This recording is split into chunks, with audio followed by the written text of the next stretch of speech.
Ako ang napapansin ko 'pag bago pa lang talaga sa Canada, siyempre madadatnan mo dito marami ng mga nauna sa'tin, 'di ba?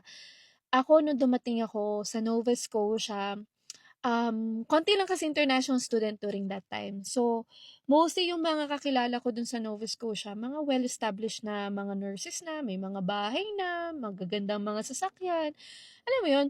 And hindi mo maiiwasan na makukumpara mo yung sarili mo sa mga matatagal na dito.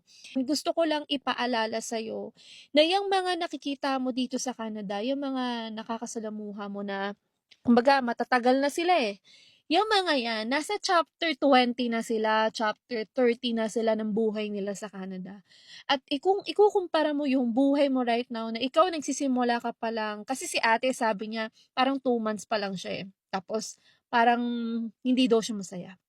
Masyado pang maaga, 'di ba? So, right now nasa chapter 4 ka pa lang. So, ibang-iba talaga yung buhay mo compare mo sa ibang tao na mga matatagal na dito. Talagang sila masasabi na nila na masaya na sila, masasabi na nila na worth it na ang buhay nila dito kasi sobrang dami na nilang naranasan, 'di ba? Mas guminhawa na yung buhay nila.